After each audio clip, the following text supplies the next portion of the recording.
Okay. Hello, cousins. Welcome to SASS Mass, our spirituality and support symposium. Think morning witchy chats around a warm campfire. The recording has started, and by participating in SASS, you agree to read and accept the terms of engagement, which we will post in the chat. We ask that you mute during the recording for clarity during the meeting and for the afterplay. We'll now get started with a few announcements. I don't see Maria or Jen Marie. So, does anybody have any announcements before we get going? The only announcement that I can think of is that we have Witchwork Circle coming up. So make sure that you're preparing to get that together and started.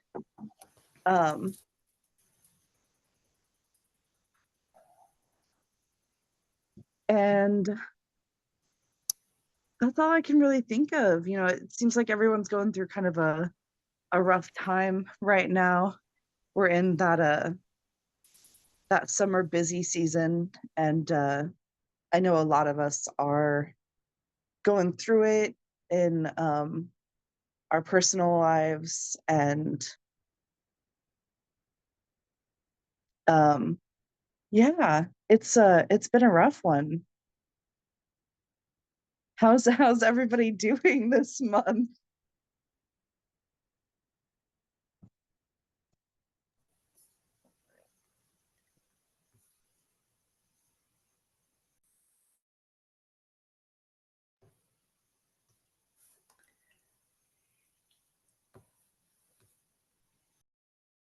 If anybody has any topics that they would like to discuss or something they would like to run by the rest of us, please feel free to, put your hand up and get the ball rolling. Or we will enjoy one of Jen Marie's favorite awkward silences here. I'll just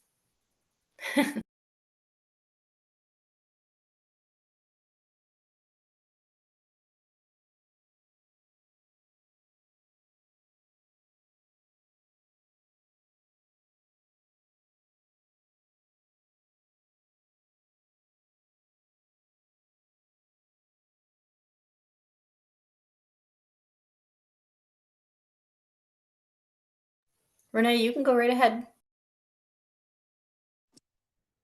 Hello, everyone. So as was mentioned, like it seems like a lot of stuff is going on with a lot of people, and one of my close friends that kind of has one of the only witchy shops around, she just I I don't want to like get into what's going on with her too much, but she shut her shop down just yesterday.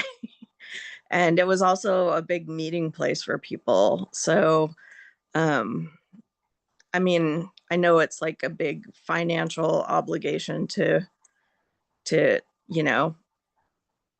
have a retail space basically, but so yeah, that's a big blow and a big change. That's kind of a local thing going on here.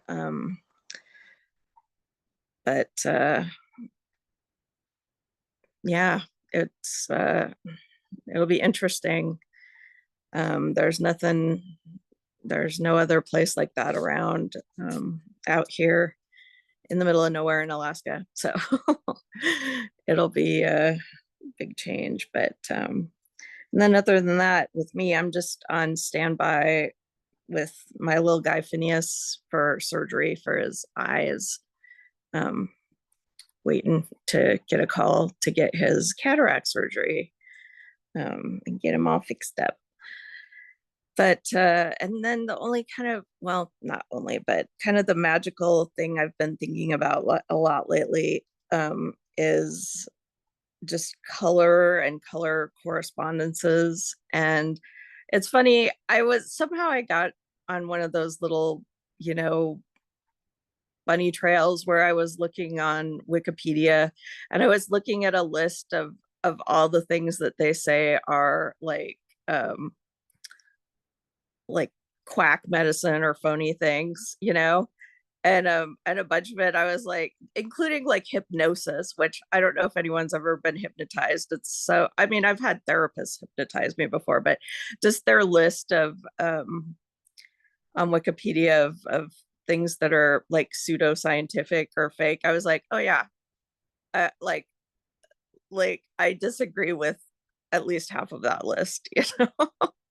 But including like color therapy, because I think for some people, like, I don't necessarily think that colors, personally, I don't necessarily think colors like necessarily correspond to certain chakras or parts of the body or whatever, but I do think that um people respond to different colors and find different colors, you know, soothing. And I think it can be a very personalized thing as well. But um, I'm interested in, it doesn't, there doesn't really seem to be much information out there in the way of color magic. So I'm trying to just do a little dive into that, but also just kind of follow my own intuition about what I think about that. So anyway, you guys know I hate an awkward silence, so I had to jump in there. But I think Ocean's here, so I'm gonna go ahead and mute. I love color magic. I got really excited when he started talking about that. Because like a lot of people, I totally agree about the chakras, because like a lot of people seem to think that a spectrum of light is a line because we've illustrated it that way, when really, like, the spectrum of light is like when you look at a bubble, like an iridescent bubble, and you can see the colors of that bubble kind of like interacting with each other in a weird, like, fluid way, and that's kind of how I Yeah. see auras too. Yeah. Right. It's not a lot. It's not just a line straight up and down the human body. Like, and that's my experience with auras too, is like when I'm looking at somebody's aura, I can see different colors in their lights and in the shadows of, you know, where they're sitting, and sometimes in their hair, or sometimes in their surroundings and the way that they're interacting with their body, especially when people are like sitting in a space that they like embody really well, like their room or their sacred space or something like that. It's like they it's I remember Ezra was showing me their room one time, like their paintings and stuff, and I was like, it's like seeing the inside of your brain, because like the way that, like, the more that you interact with a space, the more that space kind of takes on your aura essentially. But I, I get I, really excited about color magic. I love that so much. That's so cool. You know, my kind of personal color magic that I've messed with a little bit is I bought these, they're not even sunglasses, they're like chromotherapy glasses. So um like if you put on, not you, if I put on like certain shades of like pink and purple glasses over my glasses, if I'm in a bad mood, like it will completely change my mood to just have the world, like it kind of is rose colored glasses, but looking at the world through rose colored glasses does actually make you happy, or make me happy, I should say.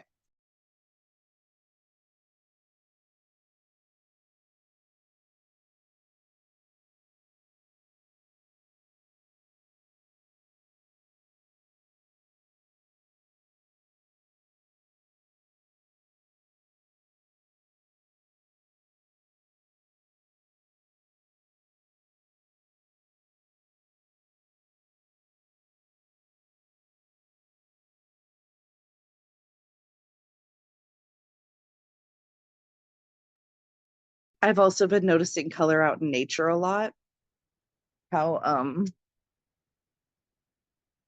but I think the reason that we relate that spectrum to that line is because we like, you see a natural gradient most of the time in nature of colors. And that also helps me with the aura art too, because like then, or like colors that are next to each other, tend to help either blend the colors or they're like a facet of it on its own, if that makes sense. Anyway, I love this conversation. Go ahead, Taryn.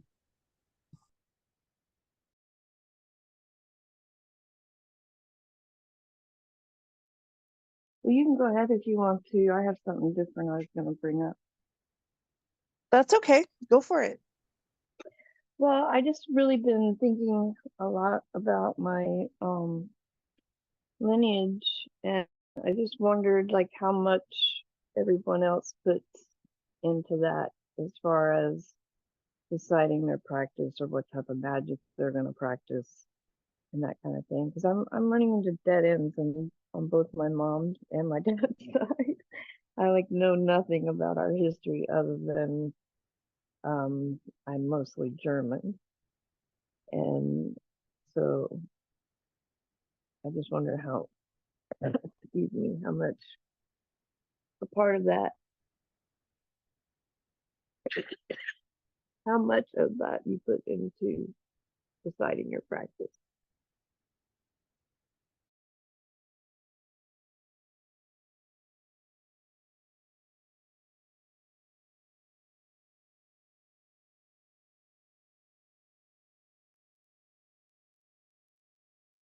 I love that question. 'Cause it took me uh and it's still a journey that I'm on. I wouldn't say that I'm like fully decided, but I started looking into like my ancestry and stuff like that. Um and I started trying to be like looking for a tradition to follow, and nothing was really clicking, or it was feeling really overwhelming, being like I have to learn this entire culture and why everything means something to them. And doing connection based magic kind of helped me connect back to myself and realize that like I believe that I am the manifestation. I am living the dreams of all of my ancestors.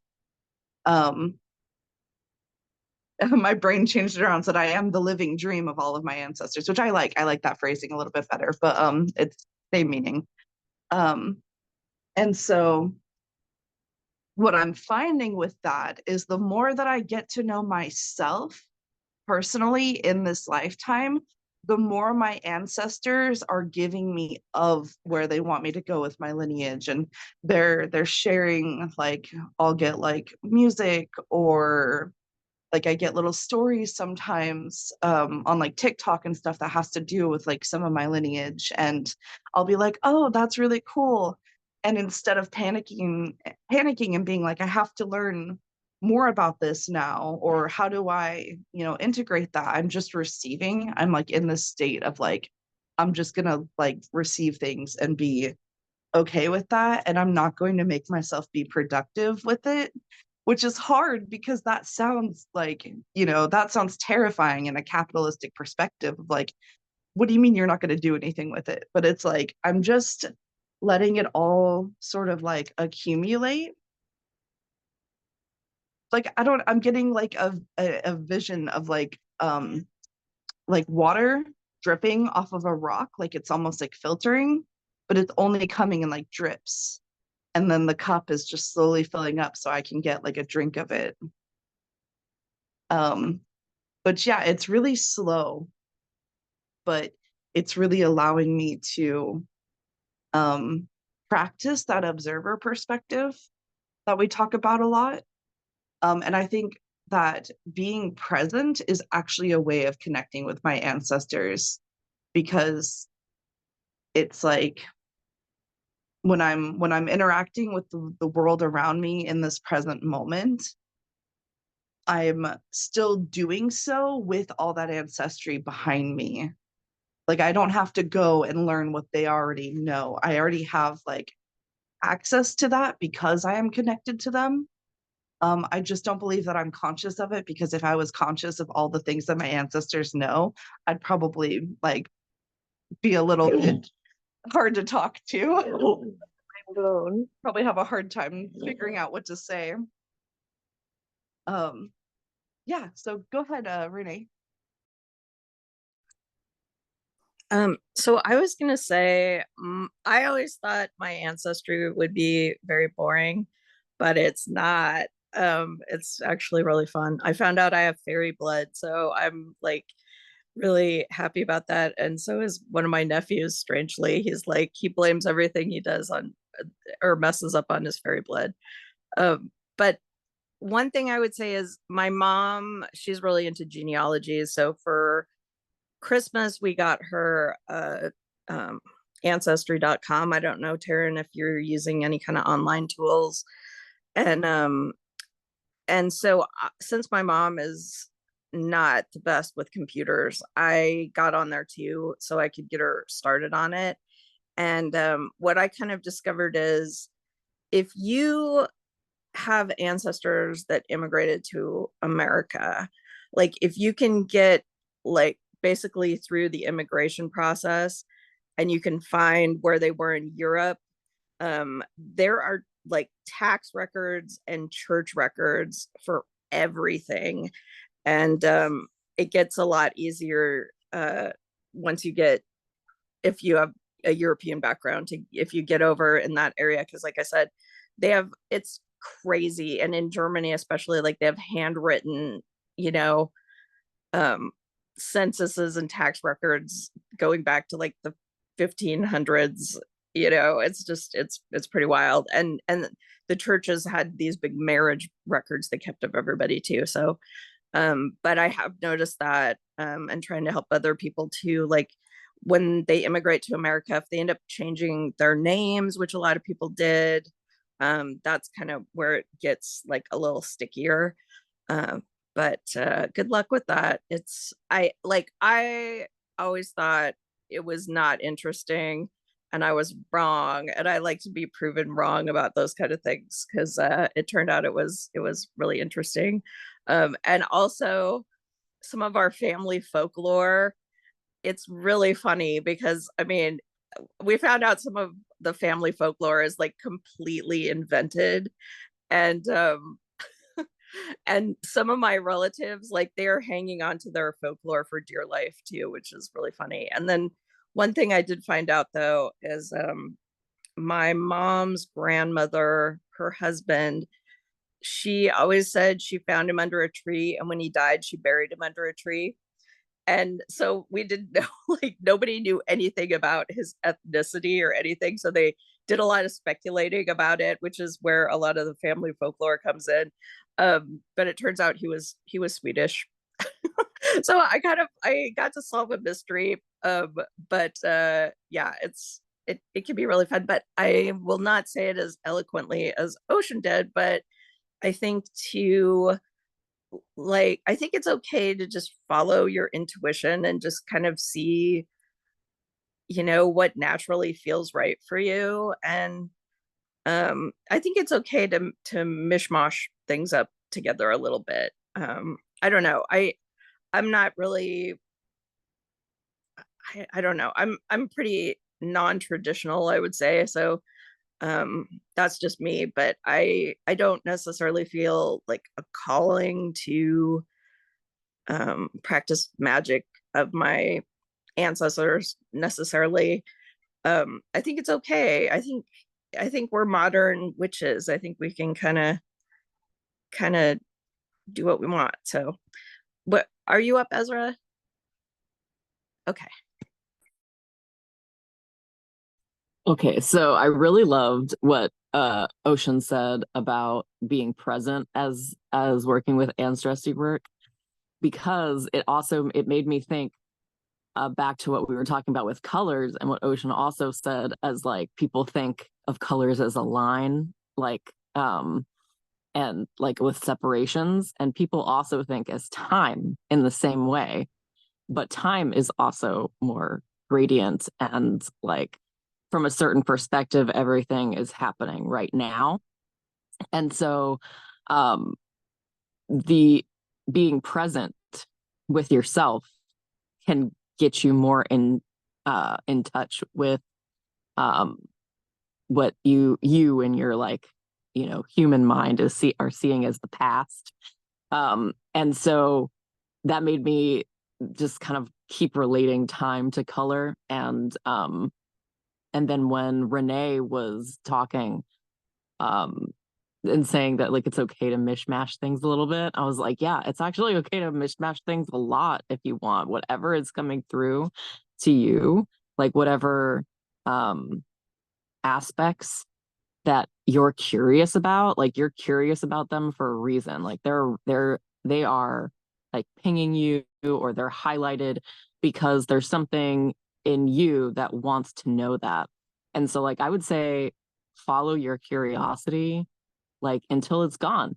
Like if you want to study your ancestry for like 20 minutes or if you want to study it for 2 years, like as soon as you're like, oh, okay, I think I know enough, like some like you may just want to go find out that you have um that there was like a I don't know, like it was interesting to me to think of my great grandfather and him having like a clock, like a or a watch business where he like fixed watches, because I was working on like time magic at that point. I was like, oh, that's very cool.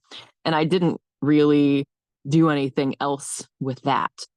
And so it may just be like something to kind of, I just kind of got the image of like a ball bouncing off a wall. Like it may just be like, oh, that's the thing you wanted to like add into your um magic like arsenal, or again like my brain wanted to say color palette. um and you can do that, like you're allowed to just like take whatever comes up. I know that when we were talking about ancestor veneration, like I think probably October, November, so that's coming up, Taryn. Like we'll talk about it soon in the workbooks and stuff. But like I know when we were talking about that, there was a lot of like resistance from some people who like are like, oh well, my ancestors are racist, or or were colonizers, or like whatever. Or like I'm thinking a lot about it too in terms of my own heritage of like Jewish people and what's going on right now in Israel. And like I've been working with that with my ancestors on that as well.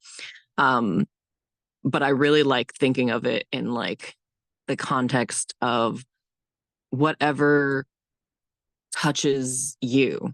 Like even if it is something that like is quote unquote like, oh, I don't like that.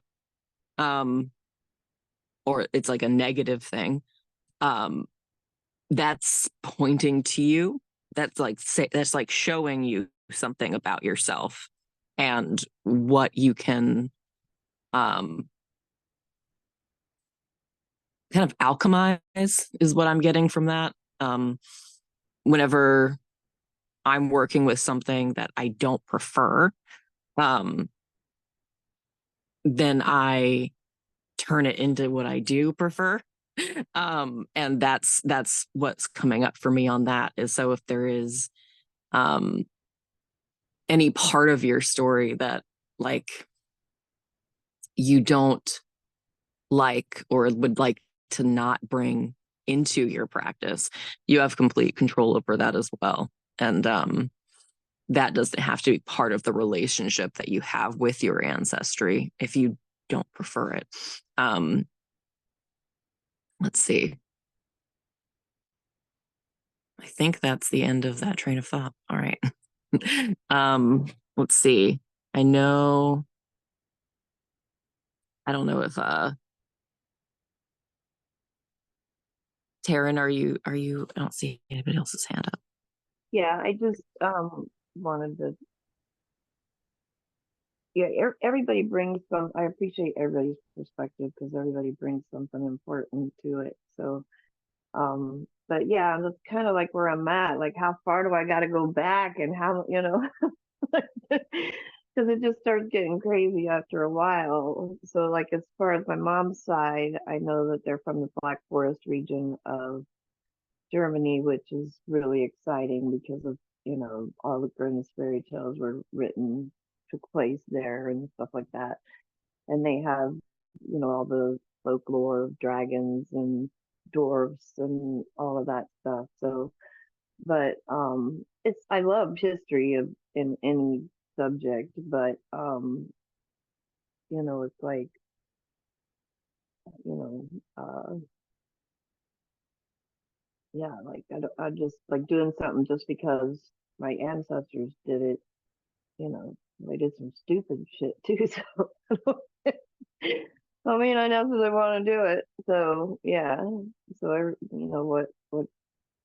what you all said really resonates and makes sense. So appreciate that.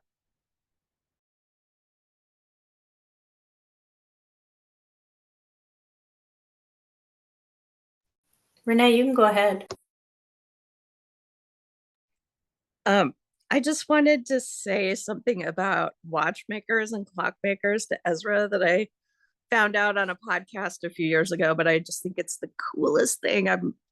So when they when people would repair clocks and watches, they would put inside of them what are called witness marks, and they're like their own kind of like little watchmakers like code, like that will tell people like what they did and when they did it and how they did it to fix it.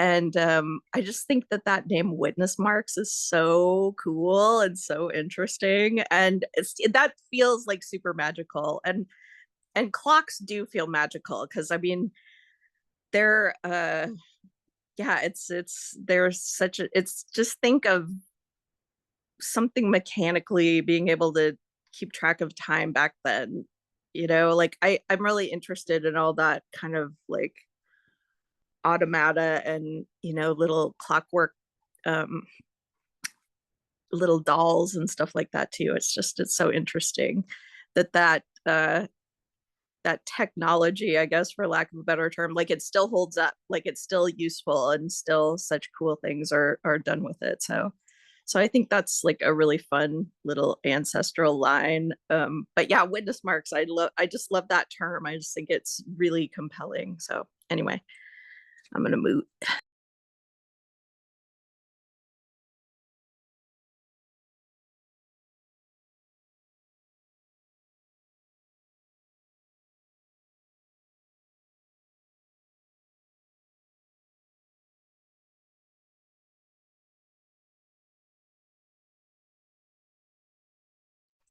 Ezra, we can't hear you. Oops. Let's see. I was saying that I had heard about witness marks at some point, but I completely forgot about it. So thank you for bringing it up. I didn't know that's what it was called either. I remember, I think at some point when I was studying like clockmakers, actually before I learned that my great grandpa was one, that for a story that I was writing, in which the main character was a clockmaker. So that was cool. I've always had I don't know, they do seem very magical, and they seem like, I don't know, like just art that is,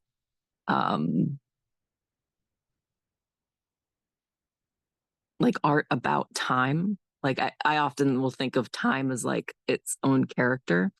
That because like there were sundials and stuff like that, and different ways that ancient people kept track of time, and were allowed to make things a little bit more fluid. And so like if I were trying to make an altar to a certain concept or deity or something like that, I often will do art about them. And it makes me think that the clock itself is kind of like an altar to time. It's interesting. I didn't expect for that to come up. So I think that's it. I think Renee, I'm not sure if you still have your hand up, if you have you. Oh, You pinged something for me about time, like when you said a clock is like an alternate time. That I love that. That makes so much sense. But I think it's interesting too. There's a lot of stories where like grandfather clocks are portals to other places. And I think that that's so interesting. And somewhere out there on the internet, there was this Guillermo del Toro interview, who's a if people don't know who he is, he's a Oscar winning filmmaker, but he loves monsters. But he, with a totally straight face, like in an interview, he's telling um the interviewer is asking him about where he got the idea for like the fawn that he uses in Pan's Labyrinth, and he would say like in his like grandparents' house there was a grandfather clock, and at like a certain time the fawn would come out of it every night. And I mean, like that's his that happened for him. And I just love the idea of clocks as portals, and I think it's in a lot of kids books too, which is pretty interesting. But yeah, time would be a super fun direction to explore. I think I'm going to start exploring that, because I already love the I love like the idea of, you know, the multiverse and the many worlds theory, and that time is fluid, you know. And actually, now that Ezra and Ocean mentioned it, if like it would make so much sense to imagine time moving the same way as the colors do move on a bubble. Like that makes perfect sense to me. I really love that. But I think I would do a bubble within a bubble within a bubble and have like the overlapping timeline. So Stephanie. I like that we've kind of transitioned a little bit into the time thing, because it's been something I've been working on lately, and I got the idea of kind of the how from somebody had mentioned it in SASS Mass, and I can't remember who, so I apologize to whoever it was, where they would like envision different flows of time and trying to move into that. And so I've been playing with a time bending um uh like mostly when I want it to move faster, right? Like at work, if I'm kind of struggling with the day, I'm doing meditation. I can see these different flows, almost like rivers of air, and they're going in different speeds. And so I join into the one that might be moving a little faster to help my day maybe move along if I'm having to do things that I don't enjoy so much or something. Or if on the flip side, I've been playing a little bit with maybe jumping into a slower stream when I'm wanting to be really present or doing something that I super duper enjoy. Um, so I'm interested to hear, how others might, play with time and use time magic and bend time. And that's just something I've been practicing, that I've been actually getting quite a lot of satisfaction out lately. So I think, Ocean, I think that you are up next. Yes. I love this topic because same. So I've been doing a very similar thing as what you just described. But I've also been relating it to feeling signatures. Because what I realized is that I'm always trying to envision the future, and I've gotten pretty good at it, but it doesn't it gives me a lot of anxiety because there's so many possibilities, and I'm always playing around in all of them. And so I'm always anxious about like what's going to happen, which way should I respond, which way, what should I do next in order to have that reality.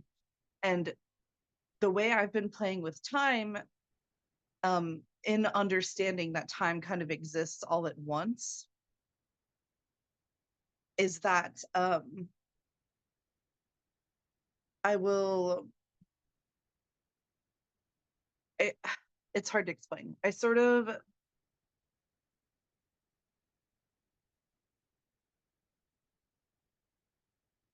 I get the feeling signature from the time stream that I'm playing around in, essentially.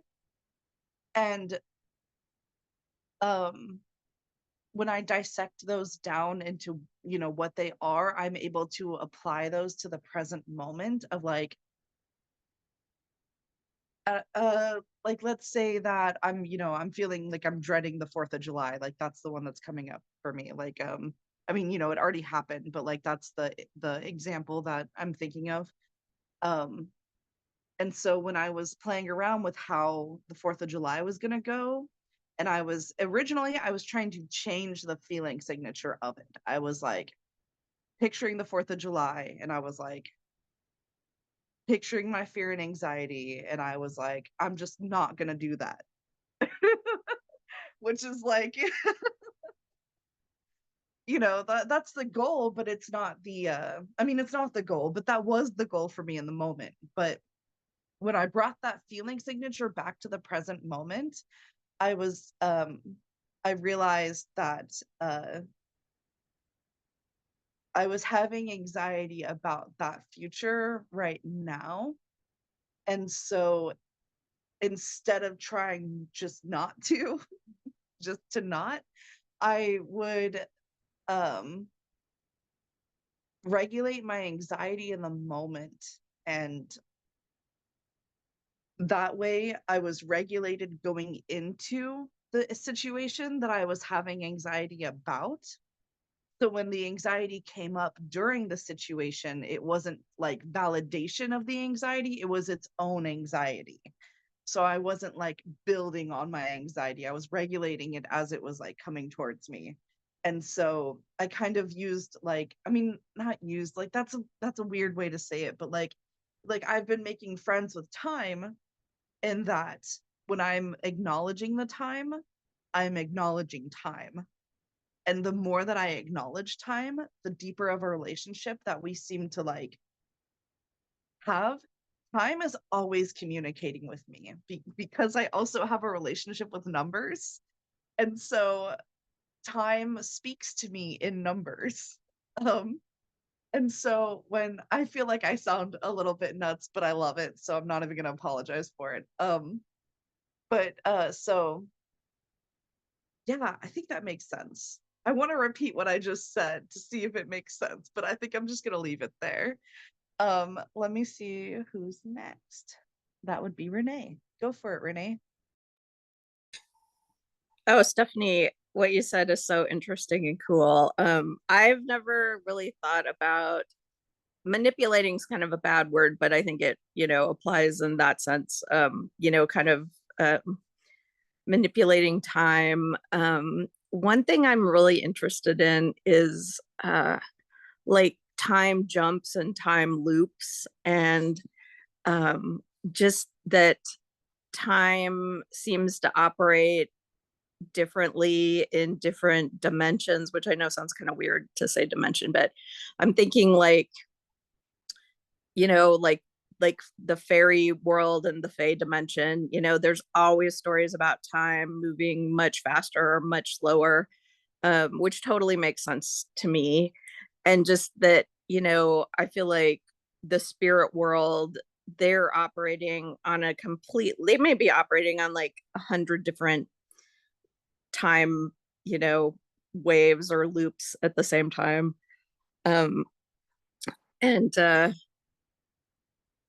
yeah, I think my thing with time is more a matter of like losing time. Like when I get involved in working on a project, and I'll hyper focus, and then time just goes by like in an instant.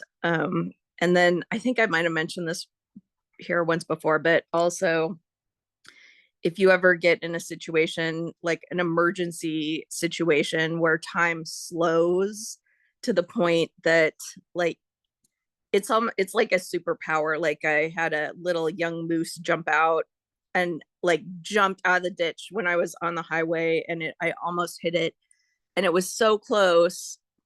I could just see like its eyeball roll it. Like I could see every detail. I could see everything was in super, super duper slow motion, which, I mean, you know, people, they can fall off their roof and that'll happen. There's lots of emergency situations where time slows for people, but it's really weird to actually experience it and just realize that it's that time is malleable, like not just in theory but actually in practice. Like it is malleable. Like I have totally experienced that. So I do think if you are doing a practice with intention, I absolutely think, Stephanie, that yes, you probably are making time move differently. It's really interesting. I like talking about time.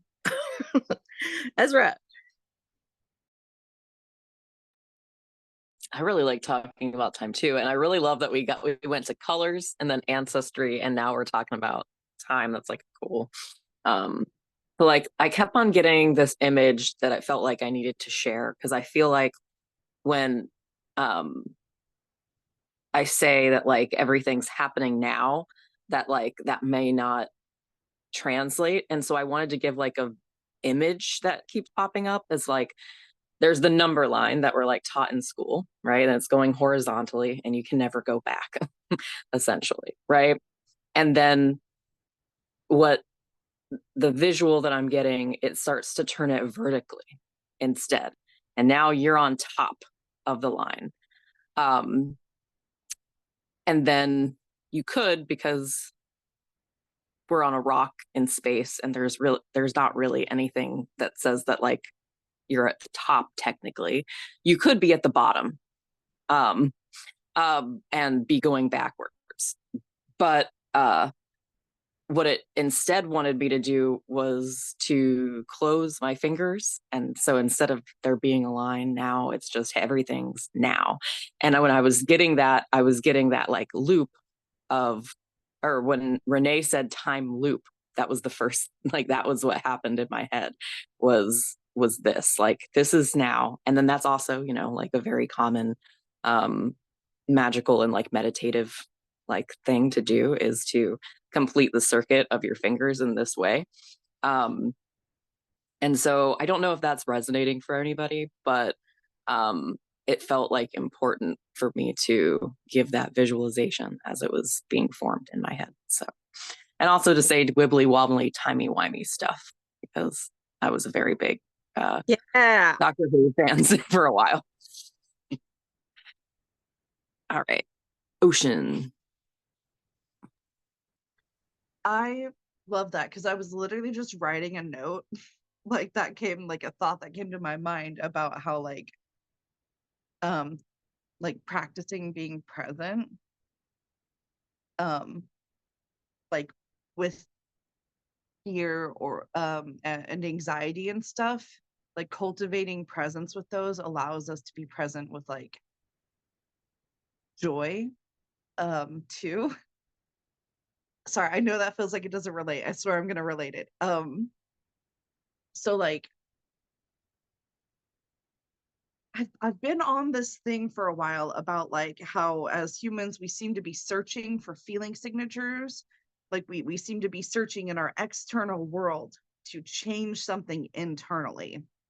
And I think about that when I think about weddings and these things that we use to mark the flow of time in in American culture, and colonizer culture, I guess I would say. And how like I just watched one of my friends recently get married, but it didn't seem to make her happy. And that's just been on my mind so heavily. It's like she wanted it and she got, you know, everything that she wanted and she was really excited. But then like afterwards, she was still without community. And the idea is that patriarchy provides community through like uh these things like marriage and then children and then like these things that are supposed to mark the passage of time. You do these things at certain ages, you you graduate, you go to college, you get married, you like, and so we've kind of put ourselves in a linear story without actually acknowledging the sphere of experiences, say that 5 times fast, that actually affect our experience of time.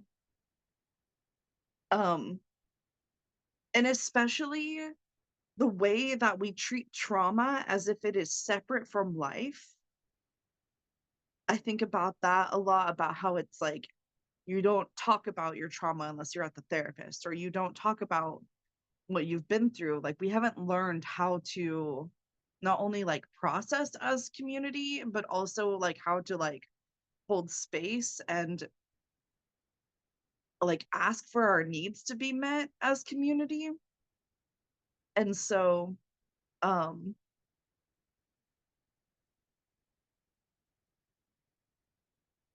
we we go back into these like trauma moments where we're re-experiencing it. And I'm thinking of times where I've been around people and something has triggered me into that time moment, and I'm not able to share with the people around me because it's socially unacceptable, even though I'm on a completely different timeline than they are. I'm still trying to participate in their timeline in that moment.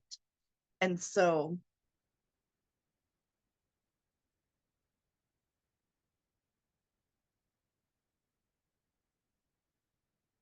I swear that relates to the time loop, because that was like right in my forefront, like of like excitement when I put my hand up.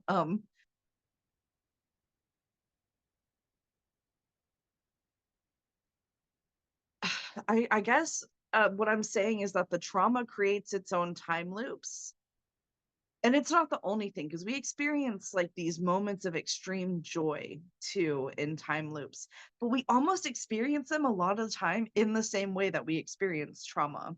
Because like, I'm thinking of like how our society really loves to like love bomb people, and it creates this emotional reaction that's very similar to trauma.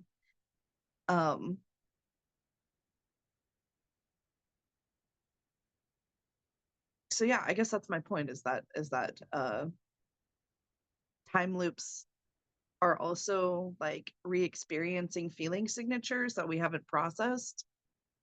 I hope that makes sense. Okay, I'm gonna let you go, Renee. I'm sorry that was like super chaotic. No, it's not chaotic to me at all. As a matter of fact, I feel like when you mention trauma creating a time loop, the first thing I think of is a haunting, right? And how a lot of hauntings will just replay the trauma over and over and over because it wasn't processed. So I think that's like the perfect way to describe that. I was also going to mention just in general, thinking of things more globally, like in a globe shape. When I was taking a class, we were talking about archetypes, and like a lot of times when people diagram and like, or they'll write down archetypes, and they'll make them linear, or they'll make them in opposition to one another. But just for the sake of like ease, I would say like if you took like the maiden, mother, and crone, and you wrote them just on a like a flat line, there's a beginning and an end. But if you write them around the circumference of a globe, maiden, mother, and crone, it's going to loop back around on itself, which it is meant to do. So you're going to go maiden, mother, crone, maiden again. So I think that's a interesting, magical thought process and way to do things, is to start like in connection based magic, like finding more of the connections. And then something Ocean said about marking time, and Stephanie, I'm not volunteering you to talk about this, but I was just going to say, I know a lot of people with tattoos, and they use them to mark time, and that the tattoos signify a certain time in their life. And I think that's really interesting and powerful too. And again, Stephanie, I apologize for but that's what I had to say. And I think Ocean has something to say, so I'm gonna moot. Oh, I don't. I literally just left my hand up, but you're all good. I love that though. I only have one tattoo, and I'm not super happy with how it came out. Um, I'm really looking forward to getting my next tattoo, and then I'm really looking forward to finding an artist one day to like cover up my neck tattoo or my first tattoo. It's on my neck. That I know, super great place for a first tattoo. Okay, Uh, can I ask a question about that? yeah, go for it. So does time stall on that tattoo that you're unhappy with? That tattoo holds a very important um moment for me, and it was that I had I had to tell someone my needs, and I people pleased my way into a tattoo. Like I bought it, like I didn't like get it for free, but what I did was the entire time I was trying to figure out what would be easiest and best for her. Oh I yeah. wasn't clear about what I wanted, and so it's a very unclear vision of like translation of me people pleasing. Like that's really what it feels like. And then also not leaning into my intuition because and connection also it highlights how important it is for me because I didn't feel connected, but because my friend was good friends with this tattoo artist, I was like, oh well, I'll just go along with this because I trust my friend. And it's not that I don't trust my friend now, it's that I realize that I have to trust myself first in order to know what to trust after that moment. Like it's, like it, or in order to know what I want, right? Because it's like, again, I totally trust my friend um in knowing what's best for her, but a lot of times we like to apply what we think is best for ourselves to other people, and it takes away their autonomy, even if it's with the best intentions, right? Or like a lot of times in my own case, I've just given away my autonomy because I trust people. And I'm like, oh, okay, well, they know what to do about this particular thing that I know nothing about. So I'm just going to do what they say. And that's why it's so important here in the foundations program that we're asking you guys questions like, well, how do you feel about that? What do you think about that? Because we are actively being like, don't give me your autonomy. I don't want that. Don't give me any power to like tell you what to do because you're much better when you do what you want to do. um yeah, that's just my 2 cents. Go ahead, Stephanie. I love, you know, this is something I knew about myself, but I'm Renee, you're bringing it up, helped me to bring it into like the next piece actually. Like my tattoos, and Ocean, this is like 3 tattoos, right? Because the first one and then the second one was really bad, and then it so that it can be changed and morphed, and it doesn't work for you anymore. And what we've learned can help us make better decisions because I've got some pretty bad ones under there. But my tattoos through my life um, mark a lot of my heartbreak and a lot of my trauma, and I did it a lot for a long time. Um, every time I was really hurting, it's almost a way. It's not a way of self-harm, but in that same line, like every time I was in a lot of pain, um, I would create some art out of it that meant something to me. Like, oh, I don't know, so it would blend that pain and bring beauty forth. But over the last few years, I've gotten tattoos that weren't um, connected to pain or heartbreak at all. They're connected to my growth, and they are connected to my practice, and they are connected to my commitment to that. Um, In fact, I just got the elements on my fingers. You probably can't even see them, but I was pretty excited about that commitment. but that was really interesting, Renee. I'm thank you for bringing that up, because that was a little light bulb for me. You know, how it had gone from something that had been rooted in pain and heartbreak to something that is now rooted in my growth and healing. So thank you. I appreciate you bringing that up. Thanks. I love that. I love that. I love that.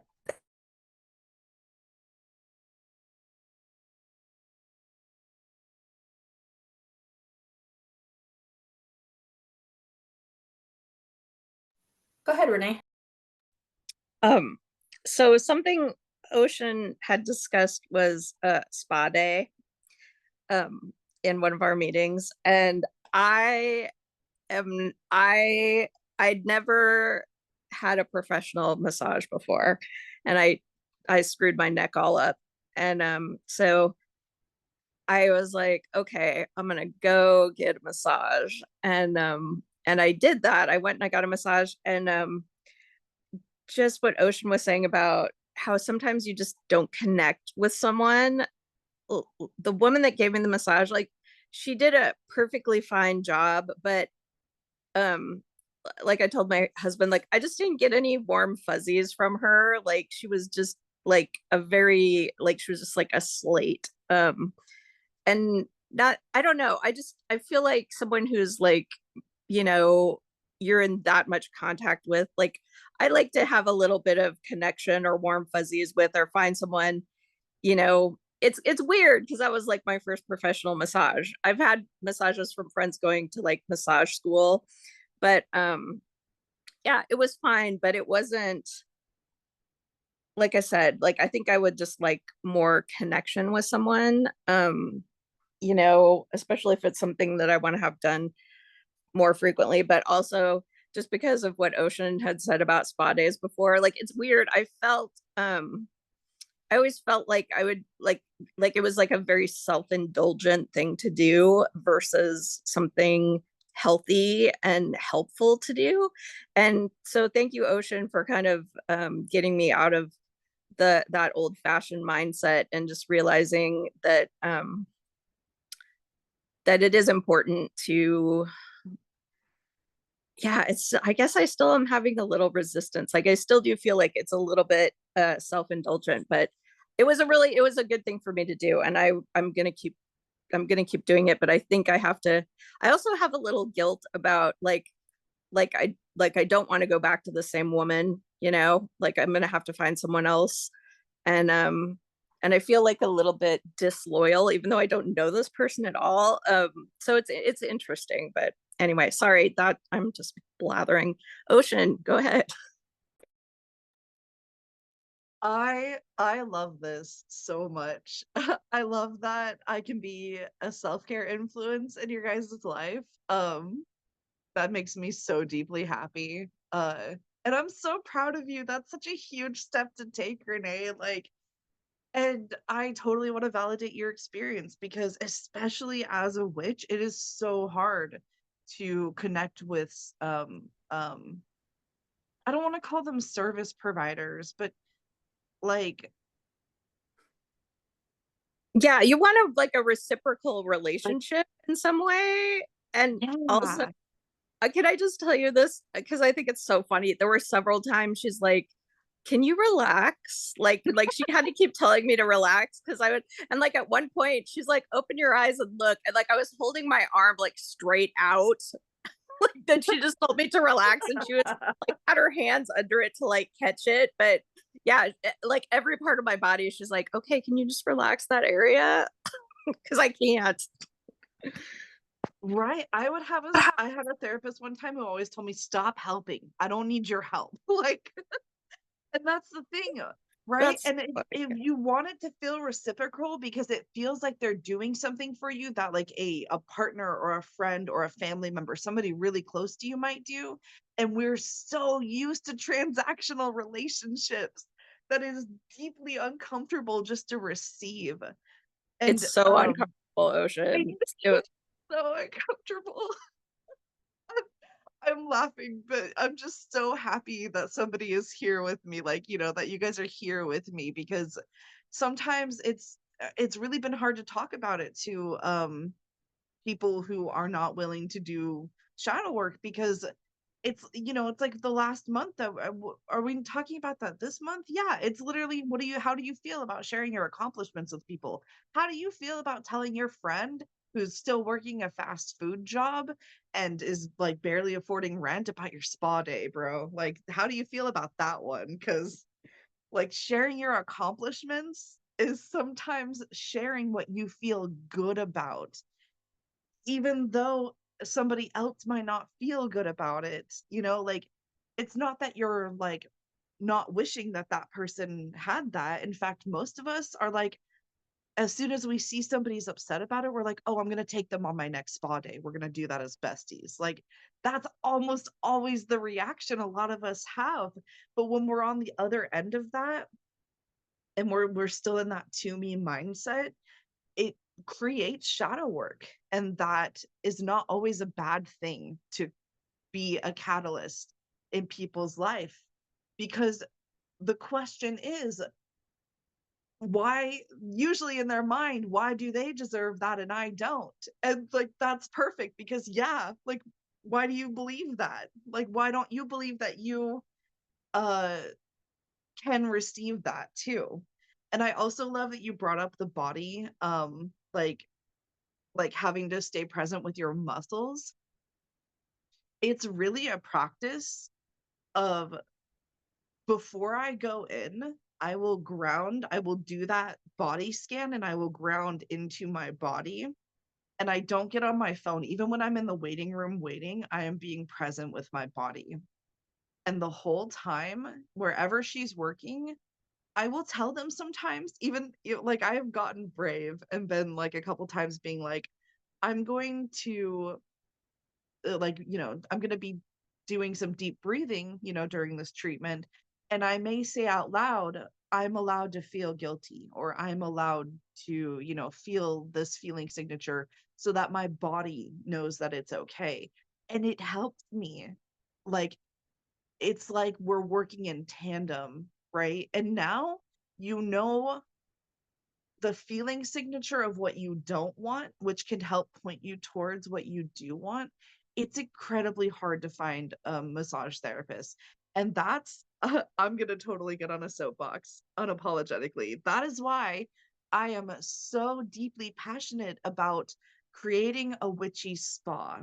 Like, that is my passion so much. Like, I don't know when that's going to happen, but that's like my biggest plan. Is like, I would like to get a mansion with like a bunch, like a maybe like a handful of like practitioners who also do stuff like aesthetics and body work, um and like, even, you know, possibly like a nurse, or to, you know, like physical care, like what's it called, naturopathy.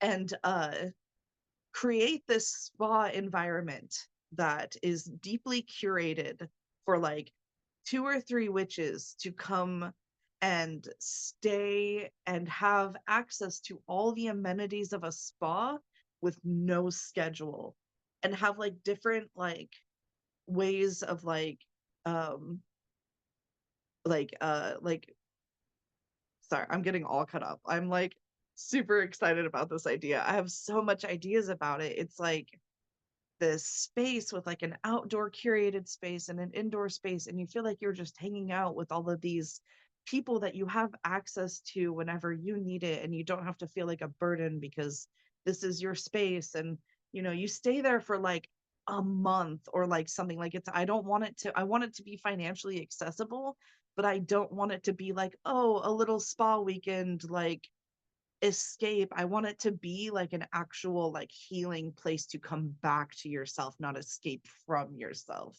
And I feel like that's deeply important to me, to have like this space, because I think of people, the people I see, like activists uh and mothers and community workers and people who are doing the hard work, never getting a place to come back to themselves because they have curated their entire lives around the needs of other people. And I feel like that's why like my path has been so like isolated for so long, is because I've been like getting to know my needs on such a deeper level because I have that space. My guides have given me that space to go, what are your needs? We're going to meet them. Just tell us what they are. So that I can provide that for other witches. Like, honestly, nothing lights me up more than providing the space that my guides have given me and just amplifying it and sharing it and being that beacon of like rest and recharge so you can get back out to doing what you love to do. Anyway, so I guess I just filmed the commercial for it. So I guess that's the radio version. Thanks for letting me go on about that. Go ahead, Stephanie. I am all about that spa. If you need a hairdresser, I'm in. But some of what you said pinged me, and it was about uh, service providers and feeling like, you know, you were just being able to receive was a challenge. And I've been working on receiving myself because, you know, as I break down this social conditioning that makes me think that I always have to be giving and never receiving, there's a lot of work to do. And anyway, one of my new moon altar practice this month, my new moon and the waxing through the waxing moon, is to explore my relationship with the energy of money. And so I'm listening to a book called Love Money, Money Loves Me, which is interesting, you know, because it views it instead of, you know, like paper money as like an energy exchange. And I've been using that at work, you know, when you go see a massage therapist, you're not just receiving, that is an energy exchange, right? A financial energy exchange on your end, and then that physical and well-being um, exchange on their end. And I'm trying to work on my always feeling like I'm giving and yet feeling guilt about receiving by viewing everything as an energy exchange, not in a transactional way, but in a balance kind of way. Like everything I do, whether it's, you know, buying something or saying yes to something or doing anything throughout the day, I'm trying to see where that energy exchange lies within that and try to evaluate if it's balanced. So I don't know if that makes sense, like when you're going to these self, you know, care sorts of things, but like when you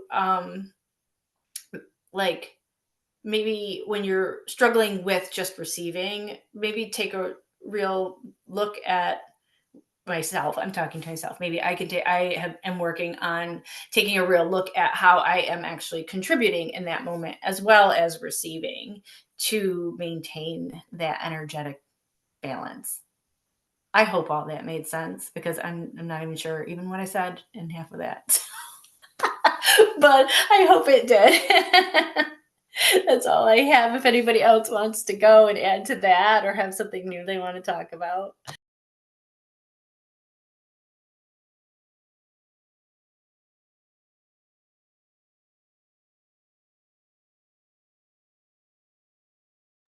I'm just going to jump on for just a second and just say, I think also just in my family culture, my dad has kind of, we've always had this idea that you take care of the people that take care of you. So it's like, um, the people that you have these relationships with, including, you know, my hairdresser, who's my good friend that actually came to Alaska to visit me from Minnesota. You know, like my vet, like there's people like whenever I go not every time, but I like to bring like basically like host and hostess gifts to people, because tipping is great, but it's very impersonal. But yeah, like I said, in our family, we've always had this kind of thing where it's like, you need to take care of the people that take care of you. So like when someone does my hair, I do feel like they're doing me almost like a favor, like it's like a huge undertaking, you know. um and then I've also come around to this idea that there's so many things in life that you can like DIY it, you know, but hair should not be one of them. Like I was a punk rock teenager and we dyed our own hair. But and then there was like a certain point, I think I was even in like my 30s, it took me that long, where I was like, there are people that actually know what they're doing, that this is like their profession. Like, why am I cutting my own bangs? Like this is just bad, you know. But yeah, I think that I think that's important. And just Stephanie, when you're talking about, you know, a relationship with money, I do feel like when I tip people, like I think you should always tip no matter what. And I don't think you should punish people by not tipping them, you know. I think that's bad form. But I also feel like when I tip people, I feel like I'm doing it from a place of love, like because I really do appreciate like what they've done for me. I've been a barista. I love my baristas, my local baristas, you know, and it just I don't know, I think it just I don't it doesn't feel like an obligation to me. It actually does feel like and I also feel like, well, I always tip in cash for one thing, and you can take that as you want, but I think most people know why, that you always tip in cash. But I also always hope that people take those tips and do something for themselves. You know what I mean? That it's not paycheck money, it's like appreciation money. And so I guess that's not very magical, but anyway, yeah, money's hard. Okay. Ocean.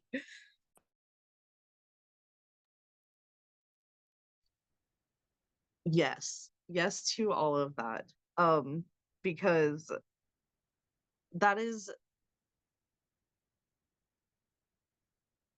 such a huge facet of capitalism, is that like we're all responsible for our individual needs, and when we help somebody else meet a need, it's seen as coming at the expense of one of our needs. And so we must meet one of their needs in return. It's transactional, right?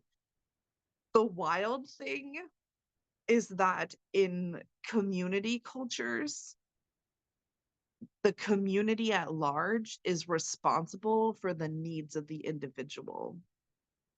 And the individual can only participate in community when their needs are met. Um, so like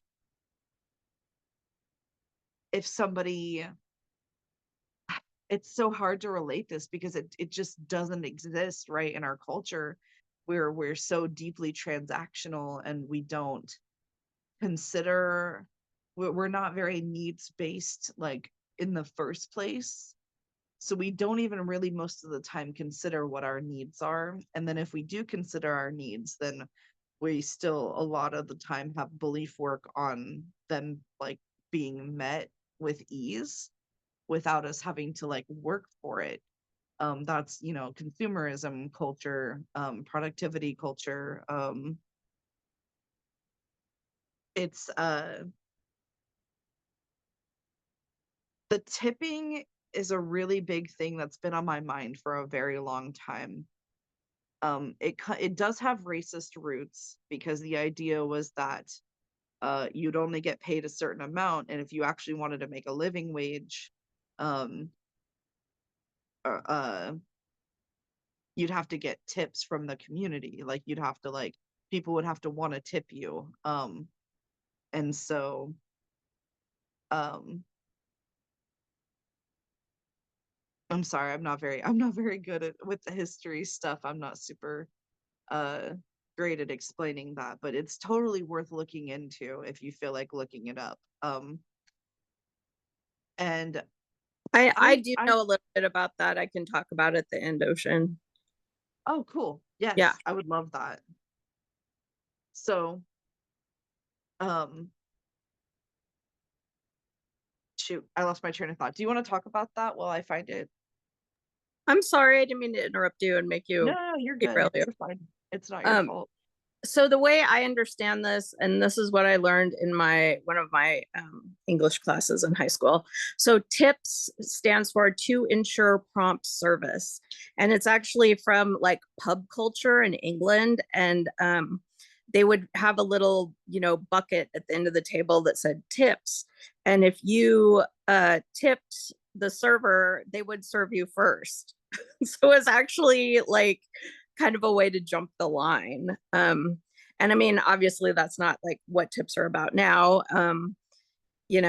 but TIP stands for to ensure prompt service. Oh my God, no, that's literally still totally relevant, because when I order DoorDash, I can pay $2 or $3 extra bucks to have Yep. them come directly to me rather than hit all the stops on the way. Wow, that really puts that into perspective, huh? That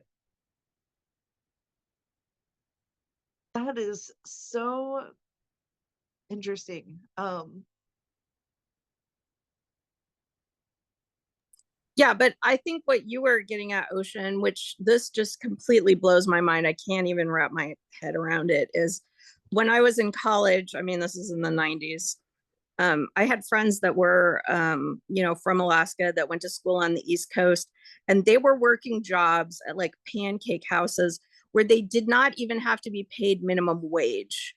Their tips, I mean, they were paid like $1.15 an hour. It was something so ridiculous and insulting, and they depended on their tips. But I don't know how legally any state or any country could get away with not paying minimum wage, but there are certain industries where people aren't valued and they do that to them, and I think it's criminal. That's exactly what I was trying to say. Thank you so much, Renee. I appreciate you. I love you. Bye. I love you too. Okay, go ahead, Stephanie. So to add to what Renee was saying, and the tipping thing, because I've been looking at eliminating tipping for myself at my next price raise, because it puts me into a bracket that tipping feels uncomfortable. So I've done a little homework on it. In the United States, tipping wasn't a thing until after the 15th Amendment was passed, and people didn't want to pay. They didn't want to pay Black people who were, in the now considered workforce instead of slavery. And so they set their wages at zero, and they could work, but only for tips. So basically to reflect on how hard they worked. So it was a way to not pay them, basically to keep slavery going, and to have them,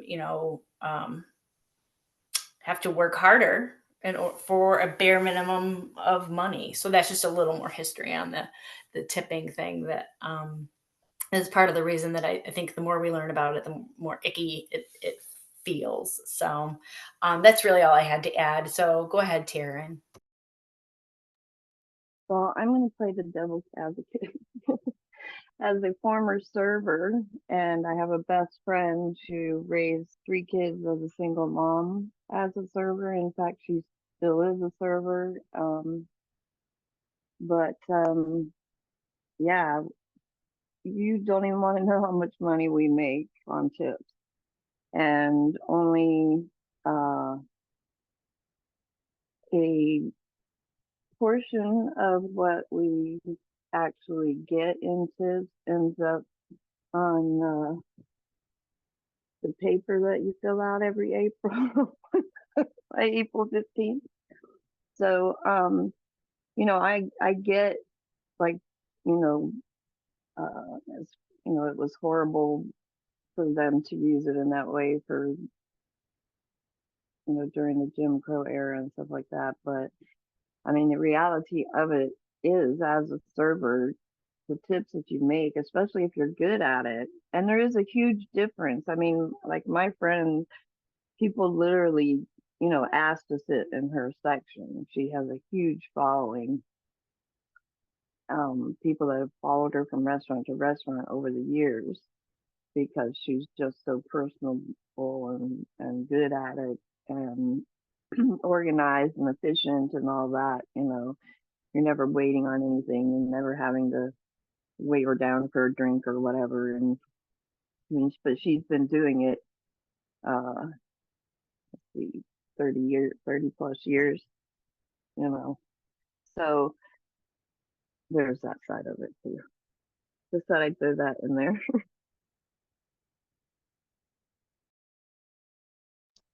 I absolutely love your perspective, Taryn. I really appreciate you being vulnerable with us about how you're feeling, because I think it's awesome.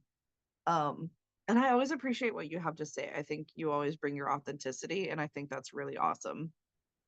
I'm a really radical person. So what I have to say to that may come out of left field, because I think that your friend absolutely deserves to feel good about the work that she does. But I don't think anyone should have to work in order to have their needs met. I think any extra money was meeting other needs that people have. And I also believe that in a community, restaurants wouldn't exist.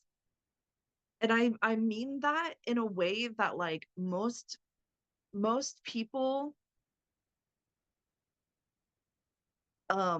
they want to go and feel powerful at a restaurant and like have like this transactional experience. But in a community setting, that would be somebody inviting you over for dinner, or being like, hey, I'm gonna make a whole bunch, I'm gonna have the whole community over tonight for dinner. And their needs would be met in another way by, or like, sorry, I know it's so hard to explain, but I hope I'm like making sense. Yeah, go ahead, Renee. Well, I was going to say, like, in Alaska, it's called a potluck. I don't know if they call it potlucks other places. But in some of the smaller towns in Alaska, like in Esther, I mean, people have like a weekly potluck where just everybody brings food to like a big community area. And I mean, yeah, it's fabulous. It's fantastic. It's great. I love a potluck. Okay, I'm muting. Ocean, you have your hand up, but I'm muting. Yes, I left it up, but I can totally riff off of that. No worries. Yeah, we also called it a potluck in California, where I'm from. And yeah, I absolutely love a good potluck. It's funny how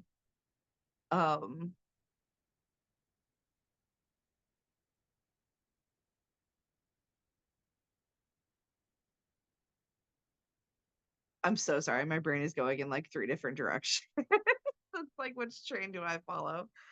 I love the contrast of me having no trains earlier and too many trains now. So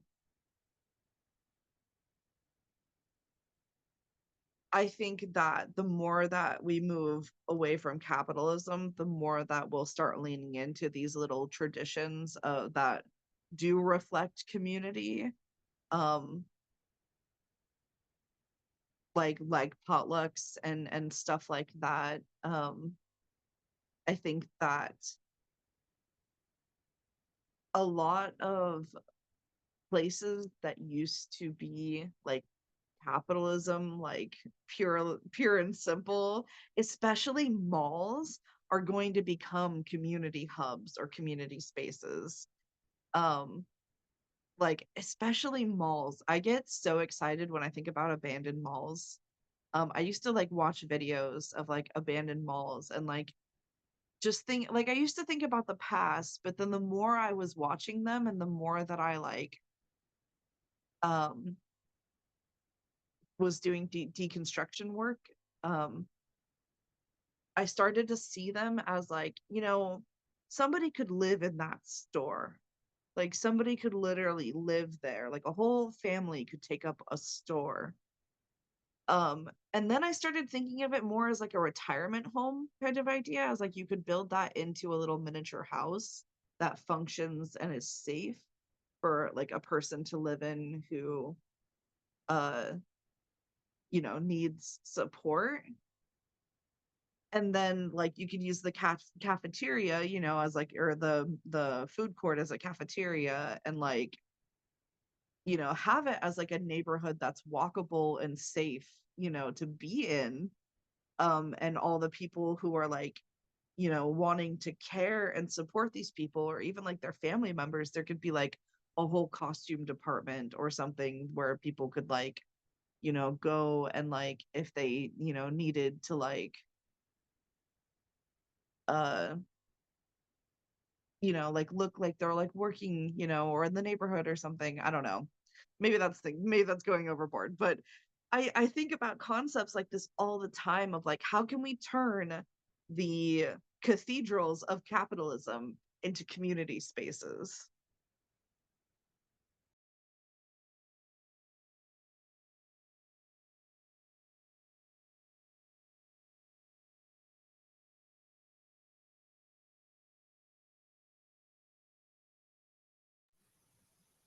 I actually got lost in a similar type of vision this morning for quite some time about, like Jen Marie has talked about just having like a big old like community space here. There's a mall that's been mostly abandoned right near me, and how to just turn that into a big witchcraft community, but or maybe something more rural with some rivers or something. But I literally spent like I lost time. Right, it was one of those places that I lost time this morning for I don't even know how long, imagining how amazing that would be, and how everybody could just contribute in whatever way they can, to keep it going. I love that. That's just seems to be a dream of so many right now. Renee, you can go ahead. Okay, I know we all love this and we all do this all the time. And I was actually looking at places the other day, and there was a 781 acres in Oregon that already had this super funky mansion built on it for $5 million, which is a lot, but also is not a lot. Because I mean, I think like a building in Anchorage would go for $5 million. You know what I mean? 781 acres. That's pretty good. But yeah, I'm always kind of like on the lookout for the witch town, like places that, because I spend a lot of time daydreaming about it as well. So I'm gonna mute.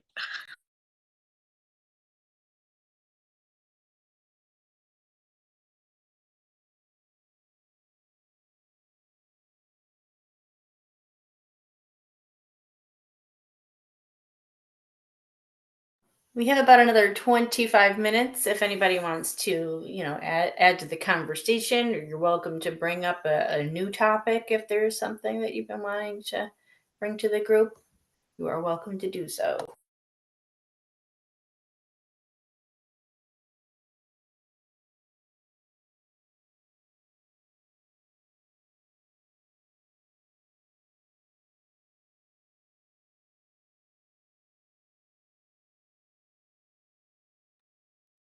I like the topic of abundance that I think it was you that brought it up, Stephanie, that like money is like an energy.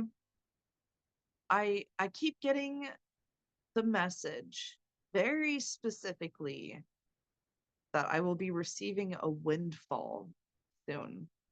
And I love the word windfall. It's funny, it reminds me of a video game that I used to play. I don't know how much this will resonate with very many people, but it was called The Legend of Zelda Wind Waker. And the idea is that the world of Legend of Zelda like has flooded, and now there's only islands where the little bits of land remain, and you get to sail between the islands. One of the islands is called Windfall Island, and it's like this little community town like merchant hub where like people can sail in and sell their wares or like catch up with people, and there's like a little schoolhouse and a little like art curator and stuff,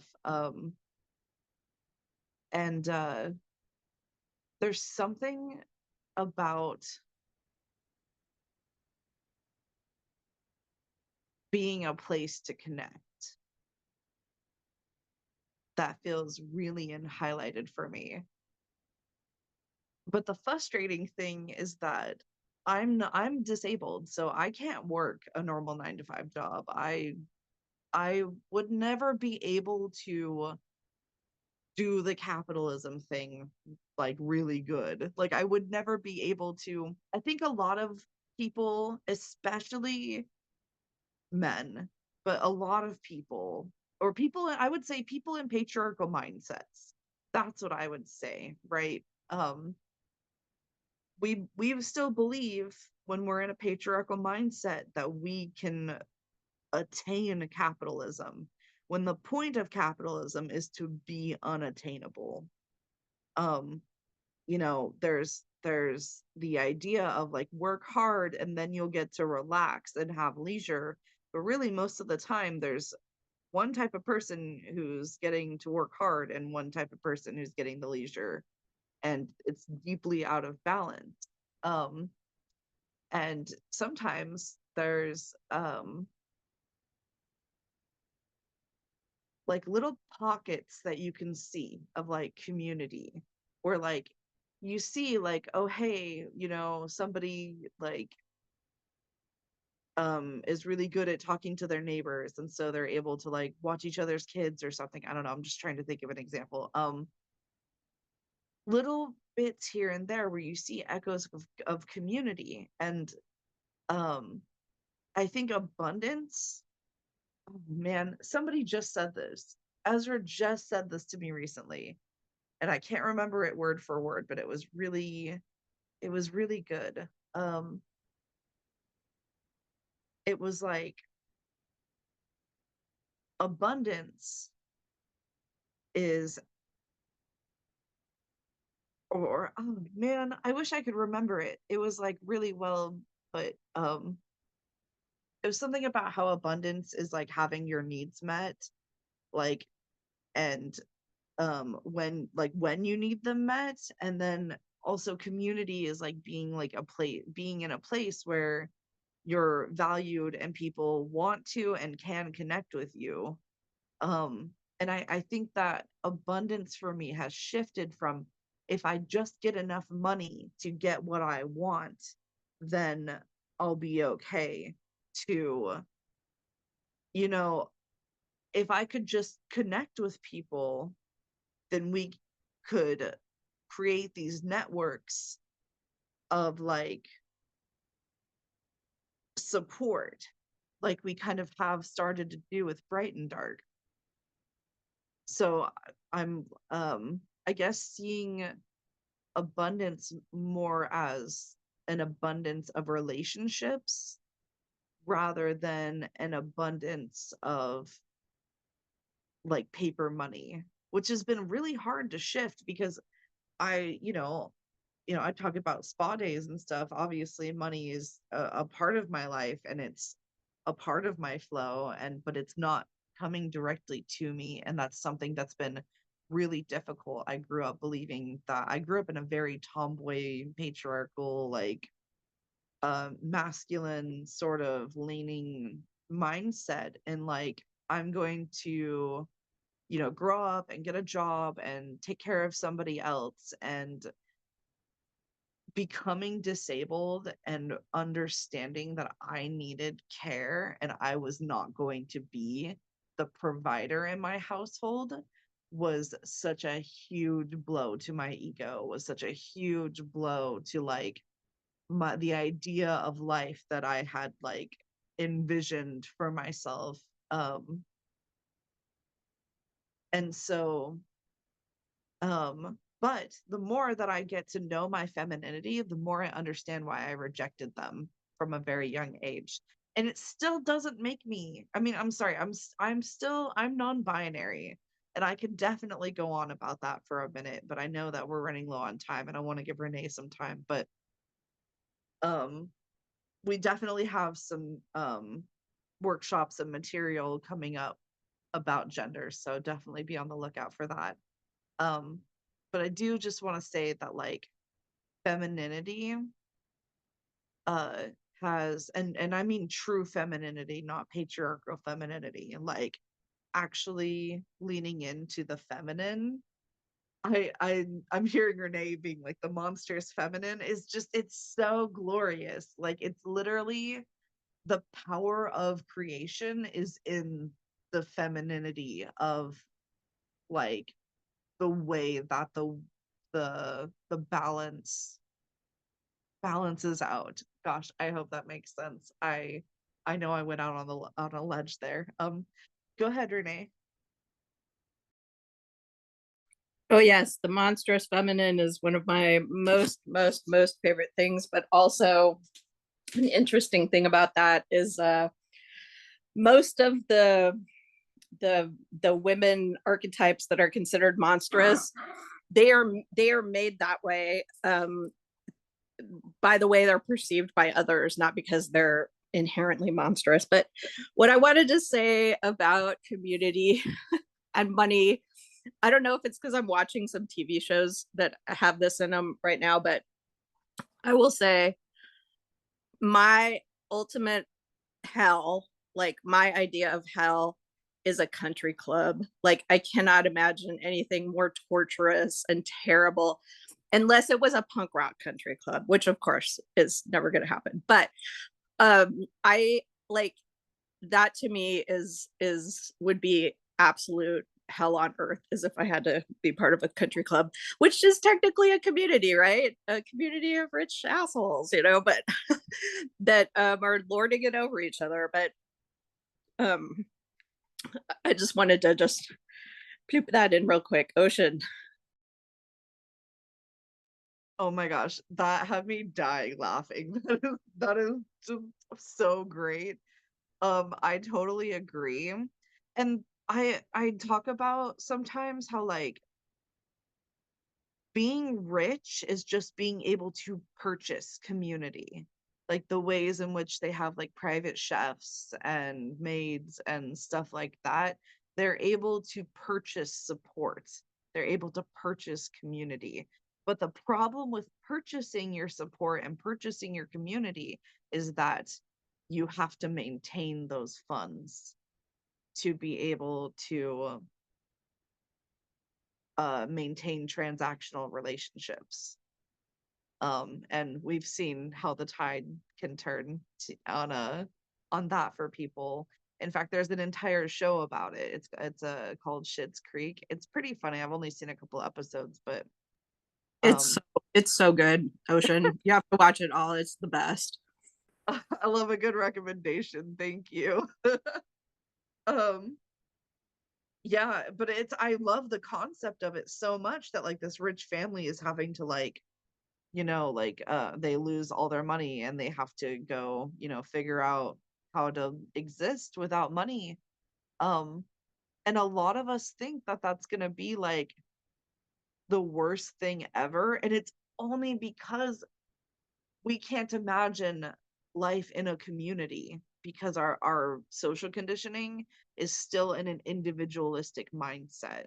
And that's why it's also, you see a lot of people now being like trying to figure out how to relate to people, whether they're like, I'm taking friend applications, or like, you see a lot of people, I'm like in the dating scene, and so I see a lot of people being like, I'm just looking for friendship, like I'm not looking to, like, if we connect, we connect. And it's like people want friendship so bad, people want to connect with each other and have no idea how to, because of the way that we've been socially conditioned under capitalism to work, to be productive workers. And it's the ways in which it fosters competition over creativity and I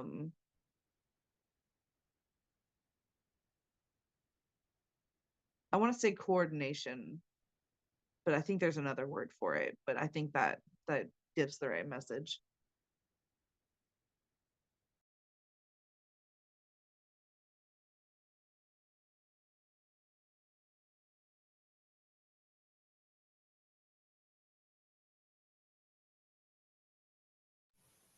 We have a little more than 10 minutes if anybody wants to bring up a rapid fire topic.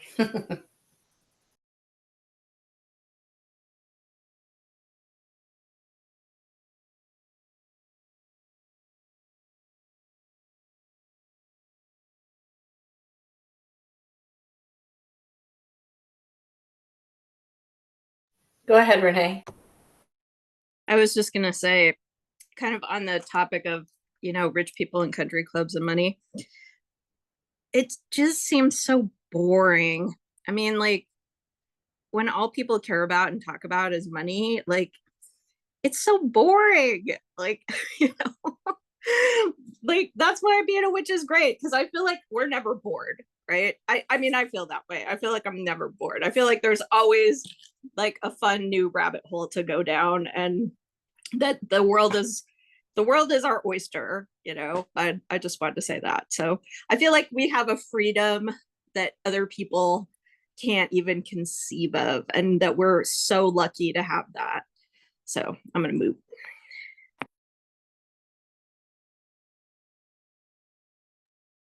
I totally agree.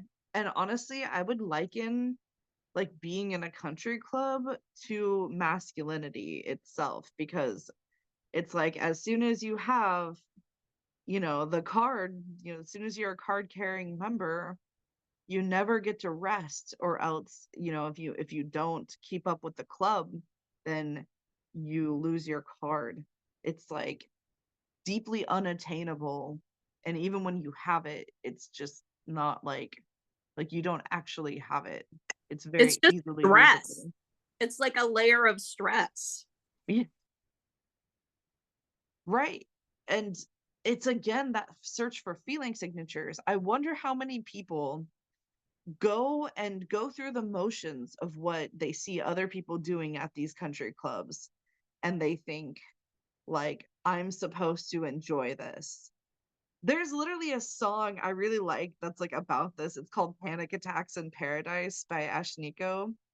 And it literally talks about how like she's like supposed to be having the time of her life, and she's like, having a panic attack and like upset and depressed, but she's in like a party or like at a beach or whatnot. Like, and I think about that a lot. Like there's so many times where like um I've been doing something that I thought I wanted to be doing because I thought it would make me feel a certain way, and it didn't. And that was more disappointing than anything. But then I projected it onto what I was doing, and I was like, oh, it's that thing's fault. Or I projected it onto another person. Oh, it's that person's fault. But really, I just wasn't living authentically. And that's why I was feeling unhappy. Like I wasn't moving in a way that my whole system wanted to move. And so it was jarring for one part of my system. And it really feels like acting. It does feel like acting, but like acting out of alignment is what causes a lot of my anxiety. And that's really hard when you don't know what alignment is. Like, we throw that word around a lot, but it means something different to everybody. Like, your alignment is your own unique alignment. And so, when you get to like those like rich people spaces and you're supposed to align with everybody around you, there's actually no alignment happening, because everyone is trying to, oh, what's that word? Like, yeah, like integrate, like Conform. They're trying to conform. conform. It's not integration, it's conformity. Thank you, because integration is different. We just talked about that at the last sacred space, and I loved that conversation. But yeah, when you're trying to conform, then your needs are never all going to be met, because you think that your needs are supposed to look like the person next to you in those spaces. So it's probably just a club of deeply unhappy people. What I'm the conclusion that I'm drawing about it, having never been to one, but have observed. I've known people, because I grew up on parts of town that, like, I grew up around a lot of rich people, because my parents were trying to like keep up with the Jones, even though like they were not. We were definitely rednecks around the rich people, but I'm accepting of that at this point. Um, but growing up around rich people and interacting with them, it's a different feeling. Like, that anxiety is like palpable throughout the room, but it's really well decorated. That's the best way I can put it.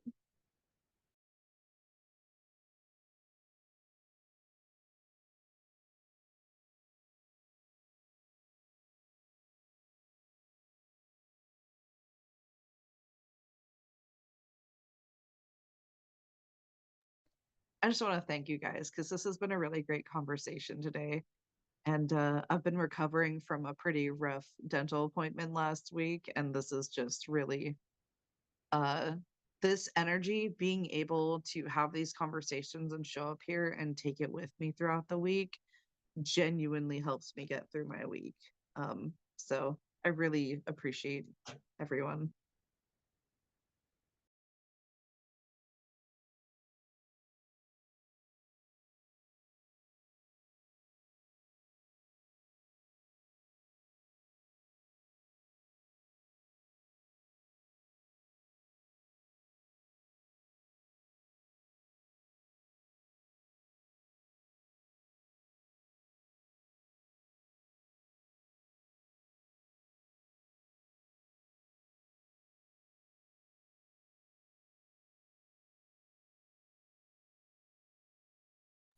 As we do head into this week, does anybody have anything that they're working on or any spellcrafts planned for this week? Because I think full moon's coming up next weekend. Right? Anything anybody want to share? I have one planned. I'm going to be doing my working right before the next full moon, to create I'm drawing a blank right now, a transmutation spell for work, to be able to change any negative energy, whether it's my own or from others, into my highest look and prosperity and a loving place. So that's what I'm going to be working on. I've timed it for like the day before the full moon. So, Ocean, are you working on anything? I didn't realize it until you asked, but I actually am.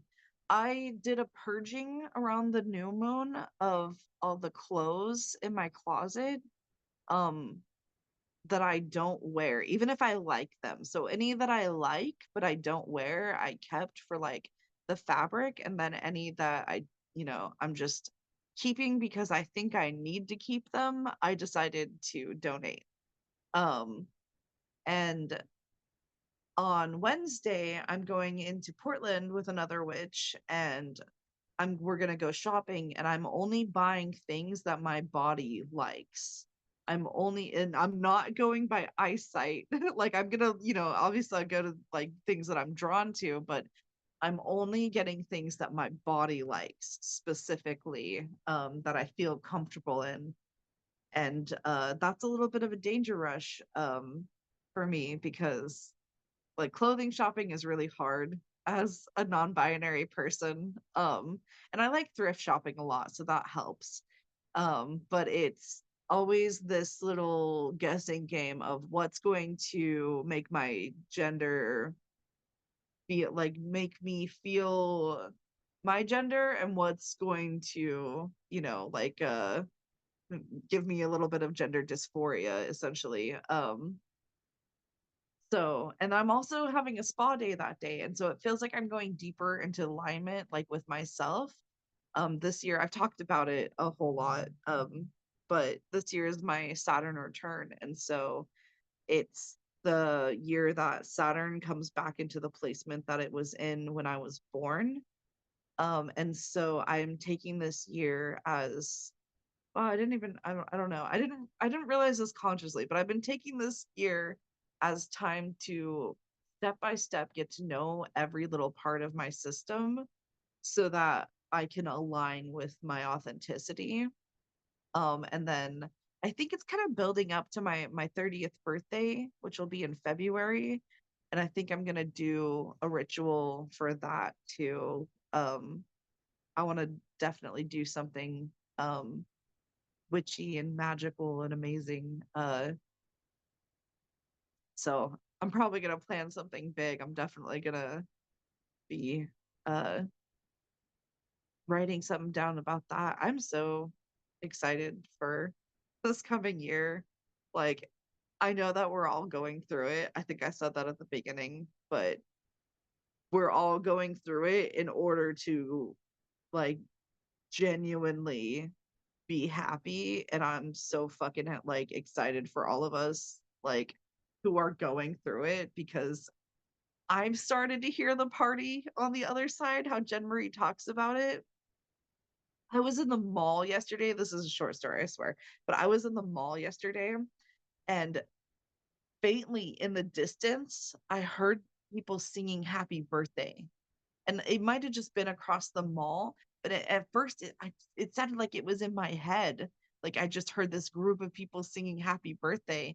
And I realized my guides have been showing me like a birthday party for like 3 or 4 months now, maybe. They've been like showing me a birthday party and a pile of presents, and it's like a pool party, and like there's people there and they're smiling, but they're like hiding and waiting like it's a surprise party or something like that. So uh the party is palpable, and I hope that you all get to feel it soon too, because I want to celebrate with you. Okay, thanks. Well, now that you mention it, Ocean, I'm turning 50 shortly after the autumnal convergence. So I think the convergence is about 2 weeks before my 50th birthday. So when I committed to it, I hadn't seen that it was a reward to myself for making it that long, but it is. I'm rewarding myself for making that long. Ocean, do you have something to add before we close up? Oh no, my hand was still up, but I love that so much. Oh my gosh, I'm so excited for you. Well, thank you so much. Then I think that we're pretty safe to. I'm feeling closure, to quote Jen Marie, and I think that we're in a pretty good spot for that. It is 4:00, so thank you all for spending the afternoon with me, and I hope you have a lovely rest of your day. Bye.